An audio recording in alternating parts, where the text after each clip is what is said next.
Une lecture symbolique, ça va être un enchaînement de symboles, un enchaînement de couleurs, de formes, de positions, de sons, de textes, de voix, de musique, de choses qui vont se mettre les unes par-dessus les autres, les unes avec les autres, qui vont avoir des rapports entre elles, et qui vont former une phrase, qui vont former un message.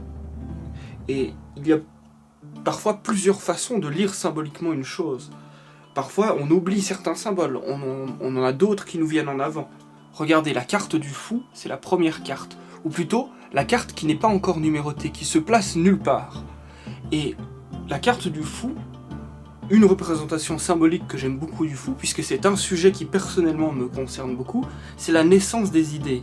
Pourquoi est-ce que le fou et le battleur me parlent de la naissance des idées? Puisque le battleur, c'est le début du chemin. C'est le commencement, c'est le moment où on va de manière un peu hasardeuse, expérimenter plein de voies, plein de naissances, de plein d'idées complètement folles. Et le passage du fou au battleur représente cette naissance d'idées. C'est l'état d'absence d'idées et l'état de naissance de l'idée. Et comment on passe de celui-là à celui-là, eh bien ça, personnellement, c'est un sujet qui me fascine. Comment est-ce qu'on fait le premier pas vers le battleur, vers celui qui va commencer à être émerveillé par les idées qu'il a, par les choses qu'il a dans les mains, celui qui va commencer l'émerveillement, celui qui aura la première impulsion. Et bien comment est-ce qu'on passe du fou, qui n'a pas encore cette impulsion, mais qui est dans un flot, qui est porté par le flot de l'univers, à celui-là qui tout d'un coup génère son propre courant autour de lui. Eh bien ce passage, ce changement d'état est un changement qui me fascine. Et donc les symboliques associées à ces deux cartes me fascinent.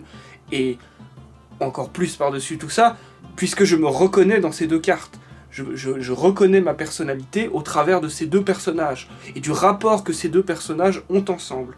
Le rapport de la naissance de l'idée, le rapport du commencement du chemin, le rapport de l'émerveillement du battleur.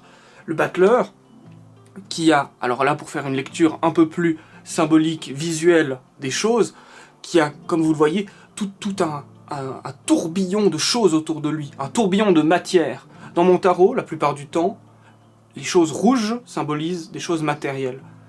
Un tourbillon de matière autour de lui qu'il ne contrôle pas, ça va dans tous les sens. Vous voyez qu'il y a de l'or qui coule et de l'or qui monte. Et ça symbolise les changements d'état de matière. C'est le métal qui fond et le métal qui redurcit.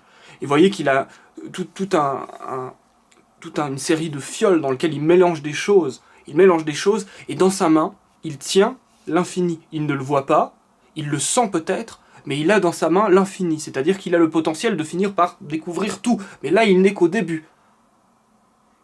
Et vous voyez, comme ça, cette carte est un tourbillon d'idées.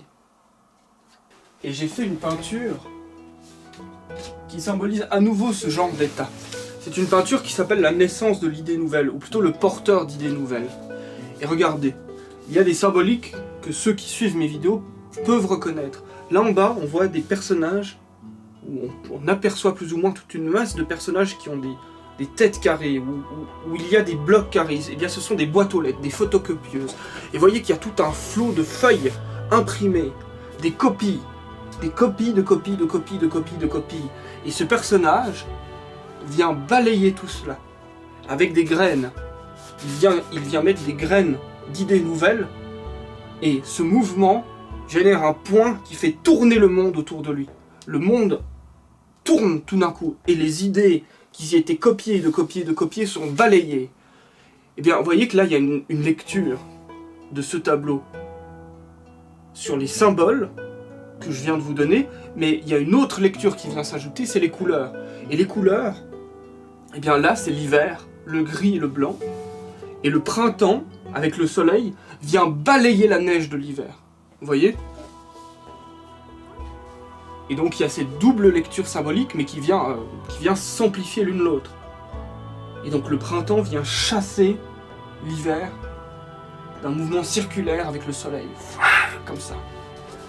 Voilà.